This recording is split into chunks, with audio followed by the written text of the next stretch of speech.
Hi, I'm Hannah, founder of Love to Dream. In this episode, our wonderful midwife extraordinaire, Edwina, is going to run through some of the things that can happen in the first few weeks with a newborn and tips on how you can manage these.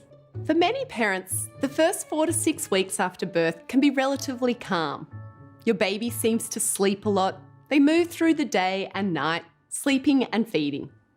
Then around the 6-week mark, sometimes a little earlier, sometimes a little later, it's like kapow. Out of nowhere, your baby wakes up and has increasing periods where they cry and become unsettled. And it can be a shock. It was all going pretty well. 6 weeks is a new developmental stage, so there is a reason for this change in your baby, and it's easy to panic. It's not unusual for parents to start feeding, holding, rocking their baby to sleep, and to get them to sleep at this point. But these techniques can start to create habits that interfere with a baby learning to self-soothe. With the increased fussiness and crying, you might even start thinking your baby has reflux or colic or wind because they seem so unsettled. In some instances, they might, but in most cases, it's more likely that your baby just isn't getting enough sleep. When babies aren't sleeping enough, you start to see all those sort of fun things like frequent crying and irritability. Your baby can't fall asleep easily. Sleep cycles often become really short. They might draw up their legs up to their chest when they cry. You may even experience difficulty with feeding your baby. They jerk their arms and legs around a lot. And overall, they just seem really unsettled and unhappy. You know what you're like when you're tired or exhausted. Babies work the same way. They can't cope when they're not getting the sleep they need. They become overtired, overstimulated. Their little bodies become tense and rigid, and it's really hard for them to relax and calm down.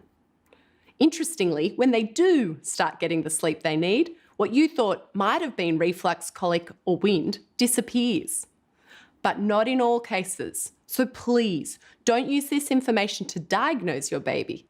Remember, if you're worried about your baby's health in any way, see your GP or paediatrician. Now, you may think it's too early for a newborn to start to learn to self-settle at 6 weeks, but actually, this is a wonderful time to start laying down the foundations for healthy sleep habits and to gently teach them how to self-soothe. Self-soothing means your baby can settle to sleep on their own without your help. Babies who can self-soothe sleep for longer periods and have longer total sleep times at night. Babies are designed to sleep. They thrive on sleep. But knowing how to settle and go to sleep doesn't come naturally to a baby. It's a learned skill. We need to gently teach bub. The first 4 weeks with your newborn is all about looking after yourself, getting to know your baby, getting used to feeding and pretty much adjusting to your new life together.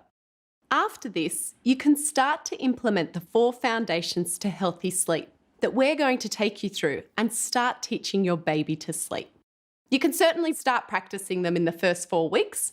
Just don't put any pressure on yourself. You've got enough on your plate.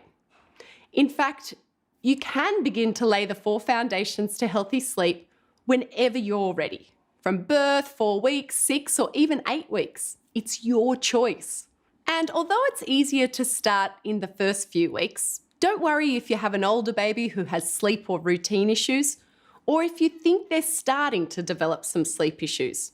You can get your baby's sleep back on track by getting the foundations in place.